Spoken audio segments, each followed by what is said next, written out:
sœur Christine Marie, merci d'être avec nous. Bonjour Axel, oui. Vous êtes avec nous de Terre Sainte, en Israël. Vous vivez à Abu Ghosh. C'est un des lieux présumés d'Emmaüs.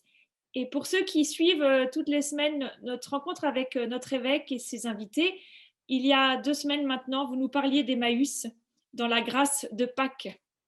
Alors ma sœur, on est à quelques jours du dimanche du Bon Pasteur. Dans la tradition de l'Église, c'est un dimanche pour lequel on va prier pour les vocations. Et il m'a semblé intéressant et j'étais même assez curieuse, je dois le dire, de comprendre et de mieux découvrir votre vocation. Je crois que vous avez un lien fort avec notre diocèse puisque vous-même vous êtes sartoise. Tout à fait. Alors, merci Axel. Il m'est demandé donc de parler de ma vocation religieuse et de témoigner de l'œuvre du Seigneur dans ma vie. Alors, c'est vrai, j'en parlais la dernière fois lors d'un Zoom, je parlais des disciples d'Emmaüs. Je fus un disciple d'Emmaüs, c'est-à-dire je fus rejointe par le Seigneur. C'est Monseigneur Rouet, ancien évêque de Poitiers, ancien archevêque de Poitiers, qui dit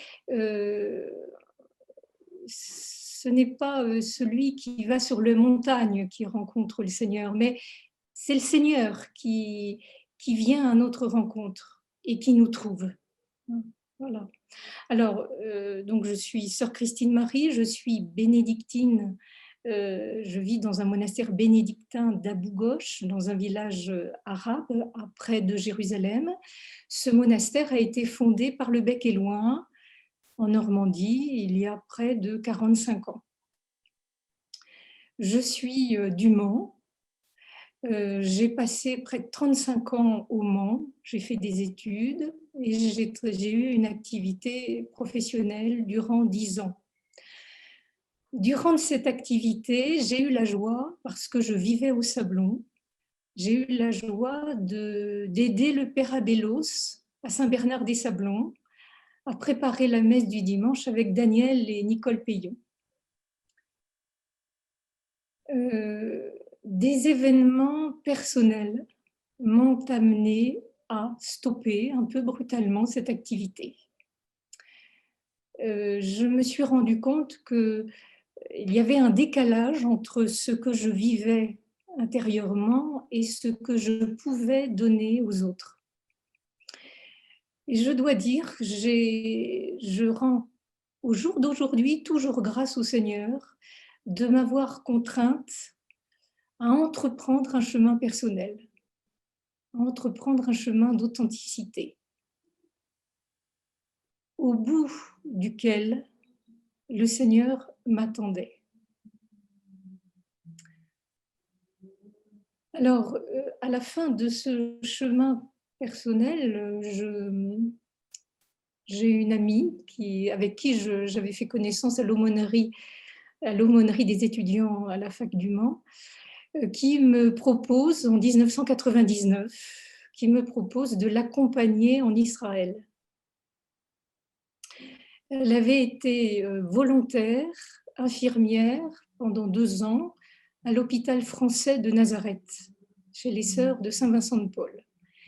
10 ans après, elle souhaitait revenir pour revoir le pays, revoir les sœurs, revoir les connaissances, revoir le pays, traverser, visiter la Terre Sainte. Elle me propose donc de l'accompagner. Dans un premier temps, je dis non. Le Seigneur se sert de tout, puisque au moment où elle me posait la question, je lisais un livre sur le New Age.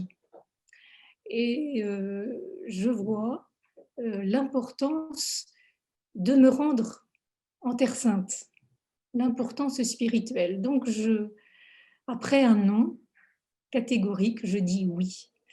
Donc, nous partons à 3 amis, donc en Israël. Et là, je vis à fond ce que nous vivons. J'aime tout ce que l'on vit. Visiter les lieux saints, rencontre des monastères, rencontre des consacrés, promenades et visites dans le désert. Enfin, voilà, je suis, j'ai envie de dire, la plus heureuse du monde. Voilà, je suis rejointe et en même temps travaillée, très bouleversée. Alors, dans cette découverte du pays, un lieu et un temps. C'est-à-dire que le jour de Pâques, mon ami nous propose de nous rendre à la messe au monastère bénédictin d'Abou-Gosh. Et après la célébration, là, je suis à nouveau très bouleversée, pour ne pas dire, enfin, je pleure, je suis très, très rejointe par le Seigneur. Célébration pascale, le lieu de grâce. Il faut vous dire que la tradition de cette communauté, c'est d'inviter les amis à partager le repas pascal.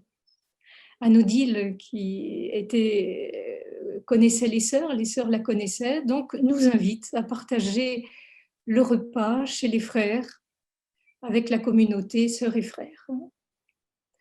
Et là, je sympathise avec une sœur avec laquelle je parle. Elle devine mon trouble. Et voilà, je suis très heureuse de parler de mon itinéraire. Enfin voilà, c'est une relation très, très sympathique qui se met en place entre elle et moi. Le soir de cette journée de Pâques, nous partons sur Nazareth. Également un très bon accueil, un très bel accueil. Hein, les sœurs revoient Odile. Pour la petite histoire, je fais connaissance avec, parmi les sœurs de Saint-Vincent de Paul, il y a une Sartoise, sœur Marie-Paul David, hein, qui est décédée il y a quelques mois, à plus de 90 ans, hein, qui a passé la majeure partie en Israël. Donc, très bon accueil, mais je suis toujours très travaillée. Et là, c'est à Nazareth que la question de la vocation affleure, ou plutôt, je m'autorise à ce qu'elle se pose. Je suis en fait, j'ai au cœur le désir de Dieu. Je ne sais pas ce que cela suppose, mais voilà, je vis intensément tout ce que nous vivons. Et là, c'est à Nazareth, donc que je me pose la question d'une vocation religieuse. D'ailleurs, j'en parle à mon ami, je lui dis, mais toi, tu n'as jamais pensé à te consacrer. Alors, devant mon trouble persistant, j'ai eu la grâce, durant ce séjour, de rencontrer des médiateurs. Hein. Sœur Geneviève, responsable de la communauté des Sœurs de Saint-Vincent de Paul, femme extraordinaire, la prière du monastère bénédictin, parce qu'en fin de séjour, je retourne à ma demande, je retourne dans ce monastère bénédictin d'Abou-Gosh et eh bien, je revois cette sœur et je demande la prière de la communauté des sœurs. Donc voilà, un lien se tisse, une correspondance à notre retour au Mans, une correspondance va se mettre en place. Enfin voilà, j'ai eu la chance de rencontrer des gens qui m'ont aidée devant le bouleversement que je vis. Alors, le voyage se termine, nous retournons au Mans, et là, la vocation, petit à petit, vraiment s'impose, enfin oui, s'impose en moi. Hein, je découvre, j'ai envie de dire, je découvre ma vocation dans le sens enlever ce qui couvre. Le Seigneur m'a donné d'enlever ce qui couvrait. au retour au Mans, donc je fais partie, j'ai le désir de m'inclure dans un groupe de prière et d'être accompagnée spirituellement. Ma vie, il n'en demeure pas moins que ma vie est bouleversée. C'est un grand bouleversement dans sa vie. Ce sont des étapes phares dans un itinéraire. J'ai au cœur une grande joie parce que j'ai le sentiment d'un aboutissement, d'avoir longtemps cherché, d'avoir trouvé après avoir longtemps cherché, sans le savoir toujours. Et donc voilà, hein, ce qui était couvert a été enlevé pour recevoir, hein, et accueillir ma vocation religieuse. Alors, je parle de grande joie, mais grande fragilité, hein, parce que ces étapes importantes, hein, ces étapes fondatrices dans un itinéraire, c'est beau, c'est enthousiasmant, mais nous sommes vulnérables, hein, c'est-à-dire que je suis dans une rupture. Il s'avère que je me pose la question si je dois partir. Je décide, hein, je fais 2 séjours dans ce monastère bénédictin l'année suivante, en l'an 2000. Et là, je décide à la fin du second séjour de rentrer au monastère. Donc, grande vulnérabilité parce que les questions, j'entendais, tu es trop jeune, tu es trop âgé, hein, j'avais 35 ans. Voilà. Et puis, ben voilà. Hein. Mais ce que j'ai senti profondément, c'est que nous aimons l'inconnu en nous. Hein. Nous aimons le risque. Hein. C'est souvent recouvert par la peur, par l'exigence de sécurité, mais vraiment, au fond de nous, nous aimons l'aventure, hein, parce qu'il y a quelqu'un qui est devant nous et qui nous conduit. Hein. Oui, je parle du risque et nous avons besoin de prendre du risque. Hein. Les créatures de Dieu que nous sommes, il nous faut prendre ce risque, hein, parce que c'est en nous. Hein, et c'est Monseigneur à nouveau, Monseigneur Rouet, qui dit ce n'est pas là où il ne risque rien que l'homme rencontre Dieu. Hein, et c'est important. Il y a cette audace en nous, il y a cet amour de l'inconnu. Voilà. Et ça fait grandir. Et ça, c'est important. Hein, voilà. Alors, après avoir fait donc 2 séjours au monastère, hein, dans l'année 2000, je quitte mon travail. Hein. Il s'avère que mon contrat se terminait fin septembre 2000. Pour la petite histoire, ma chef de service vient me voir quelques jours, peut-être un mois ou quelques semaines avant. Il me dit, tu sais Christine, je peux faire quelque chose pour toi si tu veux. Et j'entends la rose qui dit au petit prince de Saint-Exupéry, tu as décidé de partir, pars. Je te remercie Emmanuel, mais voilà, pour moi c'est fini. Hein, voilà. Donc je quitte mon travail le fin septembre et le 15 octobre 2000, je rentre au monastère. Alors, en fait, voilà, je n'ai pas choisi un ordre. Hein, le Seigneur savait que je ne connaissais aucune autre communauté, aucun monastère. J'ai adhéré, en fait, voilà, c'est un lieu qui m'a rejointe, d'autant que cette communauté, 2 points qui me semblaient très importants dans ce discernement, c'est la présence d'hommes et de femmes, de frères et de sœurs. Moi qui ai travaillé toujours avec hommes et femmes, c'est important cette complémentarité, hein, cet équilibre homme-femme. Et puis le second aspect pour moi qui m'a rejoint aussi, la communauté était ouverte à la dimension charismatique. Il y avait une prière régulière, prière charismatique régulière chez les sœurs, chant en langue à chaque fin des offices de vêpres. Voilà. Donc, je rentre au monastère et voilà, heureuse, vulnérable aussi, mais la joie était plus forte et le désir et voilà l'aboutissement de cette étape. En fait, une nouvelle étape commençait pour moi.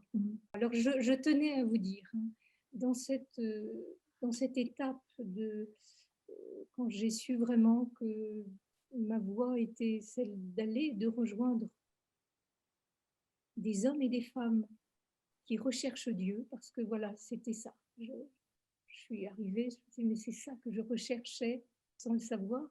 Voilà, vivre avec des frères et des sœurs qui recherchent Dieu.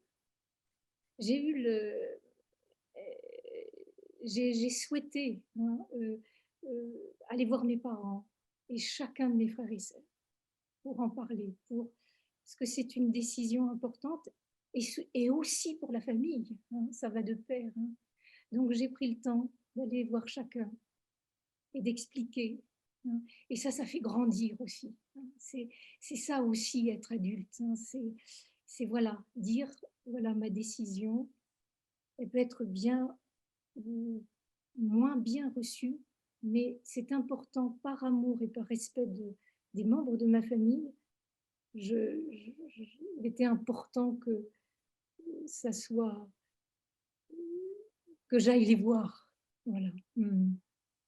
Alors, ma sœur, vous avez choisi de devenir bénédictine. Vous êtes ce qu'on appelle moniale. Peut-être les gens connaissent plus le terme de moine, mais vous, en tant que femme, on dit moniale. Est-ce que vous pouvez un peu nous raconter une journée d'une moniale? Oui. Qu'est-ce que vous vivez? Alors, faut vous dire que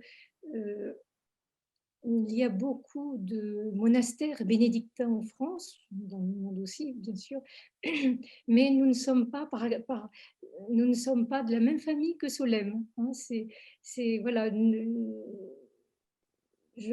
faisons partie de la tradition du bec et loin, qui appartient à une congrégation, et Solesmes, qui fait partie d'une autre congrégation. Notre point commun entre bénédictins et bénédictines, c'est que nous vivons sous la règle de Saint Benoît. Voilà. Alors, une journée, notre vie de moniale, il faut vous dire que tout est ordonné à la recherche de Dieu. Le but de la vie monastique, c'est la recherche de Dieu et tout va être ordonné dans le monastère à cette fin, afin de guider, de soutenir le moine et la moniale dans cette recherche de Dieu. Donc, les offices, la liturgie, la prière vont structurer notre journée. Le premier office, c'est celui des matines à 5h30. Nous nous retrouvons à l'oratoire, frères d'un côté, sœurs de l'autre, pour louer le Seigneur. Cet office est suivi de l'aude, et là, nous retrouvons nos frères dans l'église. Et l'office des laudes est ensuite suivi du chapitre, ce qu'on appelle. C'est-à-dire que, là encore, frères d'un côté, sœurs de l'autre, nous nous retrouvons dans notre oratoire où la supérieure va lire un chapitre, c'est le mot, c'est-à-dire un passage de la règle de Saint Benoît consacrée au jour. La prière, durant ce temps communautaire, va donner l'orientation de la journée en enseignant, en nous faisant un enseignement, commentant soit les Écritures, soit le passage de la règle de Saint Benoît. Et puis le partage des nouvelles, c'est-à-dire si des sœurs partent pour faire des courses, des rendez-vous médicaux, etc. Voilà, tout ce qui va se passer dans la journée. C'est important. Voilà, alors ensuite, après ce chapitre, chacune peut, si elle le souhaite, pourra retourner dans sa cellule, ce qu'on appelle notre chambre, en fait. Dans la vie monastique, c'est une cellule, pour prier, pour étudier, pour méditer, voilà, durant de 8h15 à 9h30. 9h30, c'est le commencement du travail, c'est-à-dire que c'est saint Benoît qui dit dans le chapitre 48e de sa règle, hein, il sera vraiment moine, ils seront vraiment moines s'ils vivent du travail de leurs mains. Hein. Donc voilà, pour la vie de la communauté, eh bien, il y a la couture, il y a le jardin, il y a la cuisine, la buanderie. Nous avons un magasin, donc il y a un travail lucratif, on confectionne des icônes, confiture, miel, voilà. Hein. Ce travail le travail s'arrête à 11h15. 11h30, c'est la messe dans l'église où nous retrouvons nos frères. La messe est suivie du repas, et là, un repas en silence où on écoute la lecture, d'abord l'actualité. Hein, c'est important d'être informé de ce qui se passe dans le monde, et puis d'un ouvrage. Voilà. Le repas est ensuite, après le repas, il y a un petit office qu'on appelle nonne pour préparer le travail de l'après-midi. Nous reprenons le travail à 14h30 jusqu'à 16h30. Et à 17h, eh bien, chacune, on se retourne dans sa cellule pour faire ce qu'on appelle la lectio divina. Voilà, hein, étudier la parole, méditer. Voilà. Après ce temps, c'est l'office des vêpres dans l'église, puis le dîner, et enfin, dernier office, celui des complis à 20h. Voilà, alors voilà une journée type, hein, de notre vie. Ma sœur, vous avez choisi de vous consacrer chez les bénédictines à Abou-Gosh, en Terre Sainte. Pourquoi ce monastère est-il situé voilà, dans ce lieu précis à quelques kilomètres de Jérusalem? Et vous êtes, comme vous le disiez au début, dans un village arabe. Y a-t-il une raison à cela? Alors, c'est les circonstances, hein, qui ont fait qu'un monastère se libérait, se libérait pour accueillir les 3 premiers frères, puis les 3 premières sœurs. Hein.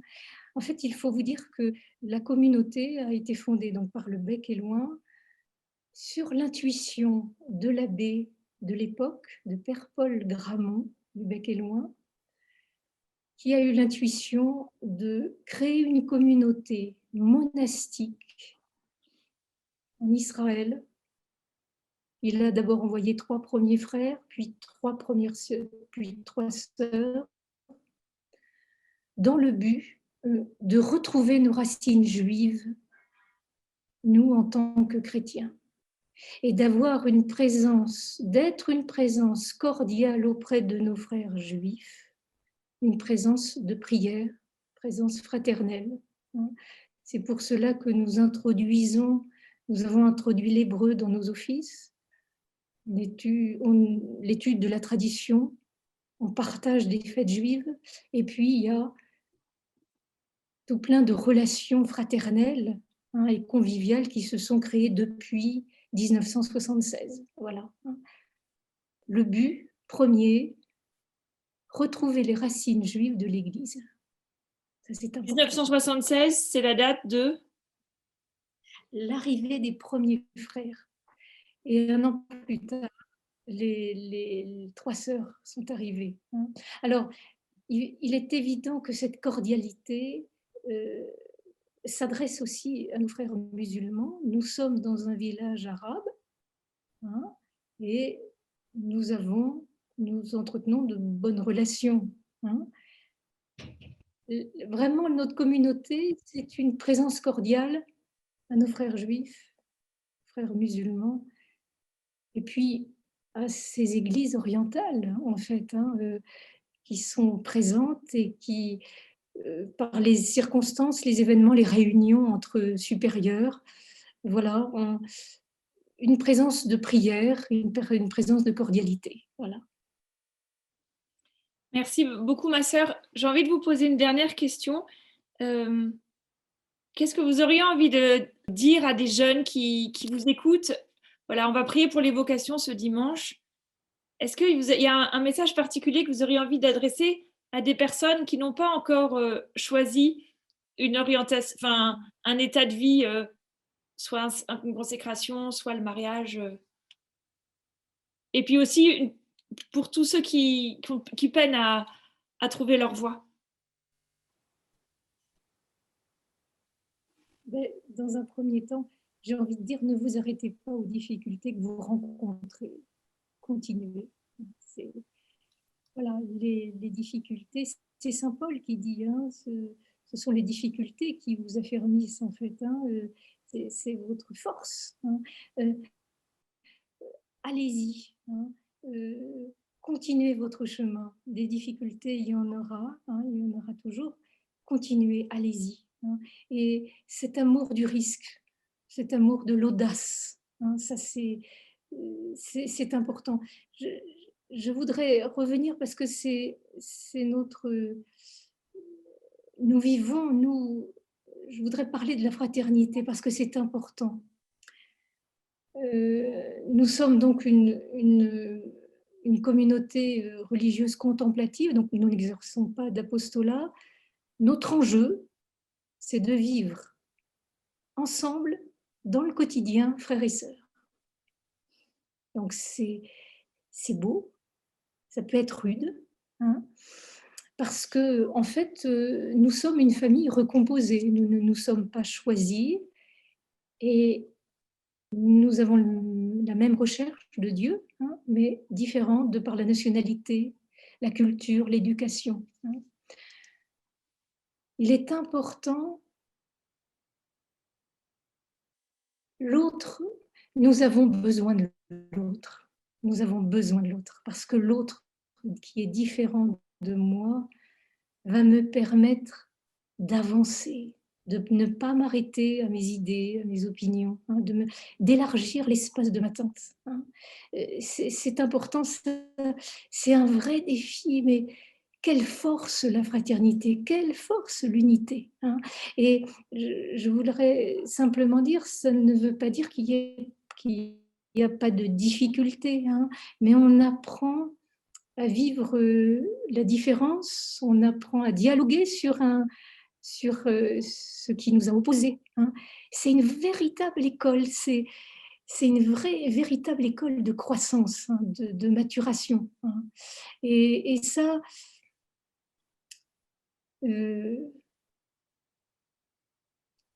ne faut pas en avoir peur. Il ne faut pas avoir peur du conflit, ça fait partie de la vie. Hein. De même, les crises dont je parlais, ça fait partie de la vie. Hein. Hein.